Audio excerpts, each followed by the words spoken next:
नमस्कार दोस्तों, जानते हैं वट सावित्री का व्रत कब है, पूजा विधि, शुभ मुहूर्त और व्रत के महत्व को। उसके पहले आपसे रिक्वेस्ट है कि अगर आप चैनल पर नए हैं तो चैनल को सब्सक्राइब कर लीजिए, जिससे ऐसी ज्ञानवर्धक जानकारी यहां आपको मिलती रहे। ज्येष्ठ मास के कृष्ण पक्ष की अमावस्या तिथि के दिन वट सावित्री का व्रत रखा जाता है। मान्यताओं के अनुसार इस दिन सुहागिन महिलाएं वट यानी बरगद के पेड़ की पूजा करती हैं। ऐसा कहा जाता है कि वट वृक्ष में श्री ब्रह्मा, विष्णु और महेश का वास होता है। इस दिन बरगद के पेड़ की पूजा करने से पति और परिवार को सौभाग्य का आशीर्वाद मिलता है और पति की अकाल मृत्यु का खतरा भी टल जाता है। वट सावित्री व्रत के दिन सुहागिन महिलाएं संकल्प लेकर व्रत प्रारंभ करती हैं और बरगद के पेड़ की पूजा करके परिक्रमा करती हैं। बहुत सी जगह पर वट सावित्री का व्रत ज्येष्ठ मास की पूर्णिमा को भी रखा जाता है, लेकिन व्रत का जो विधान है वह एक समान ही होता है। इस दिन दान करना बहुत लाभकारी होता है और सुहागिन महिलाओं को इस दिन सुहाग की सामग्री का दान अवश्य करना चाहिए। वट सावित्री व्रत के दिन सुहागिन महिलाओं को भूलकर भी काले कपड़े नहीं पहने चाहिए। इसके अलावा सफेद रंग के वस्त्र भी धारण न करें और काले या सफेद रंग की चूड़ियां भी नहीं पहनी चाहिए।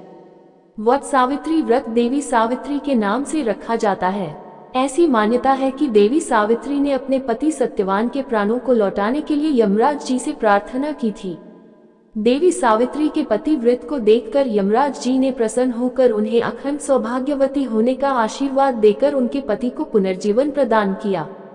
इसलिए आज के दिन सत्यवान और सावित्री की पूजा की जाती है। इस दिन बांस के पंखे से सत्यवान और सावित्री की हवा की जाती है, वट वृक्ष की हवा की जाती है और इस दिन बरगद के पत्तों से सुहागिन महिलाओं को अपना श्रृंगार करना चाहिए। और इसके अलावा व्रत का पारण भी बरगद के फल खाकर ही करना चाहिए। वैसे बहुत सी जगह पर आज के दिन एक दिन पहले भिगोए गए काले चनों का पूजन करके उसी को प्रसाद रूप में ग्रहण करके व्रत का पारण किया जाता है। आपके यहाँ पर जैसी भी मान्यता हो, आप उस मान्यता के अनुसार ही व्रत का पालन करें।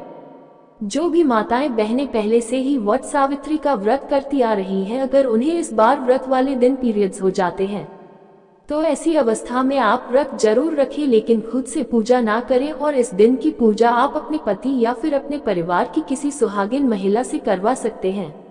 अब आपको बताते हैं साल 2024 में वट सावित्री व्रत कब रखा जाएगा और कब खोला जाएगा। बहुत सी जगह पर दोपहर के समय बरगद के पेड़ की पूजा करने के बाद व्रत का पारण कर लिया जाता है, तो कुछ जगह पर सुबह से लेकर अगले दिन के सूर्योदय तक निर्जल और निराहार रहकर व्रत खोला जाता है और अगले दिन सूर्योदय के बाद व्रत का पारण किया जाता है।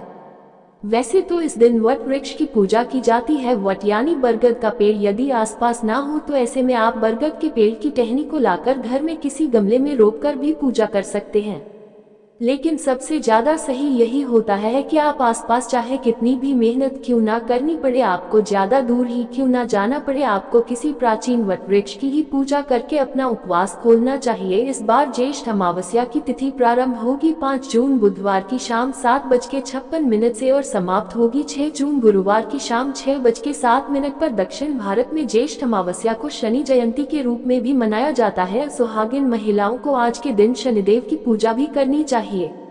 ऐसा करने से पति पर शनिदेव की कृपा बनी रहती है। यदि कुंडली में शनि दोष हो तो वह दोष भी दूर या शांत हो जाता है।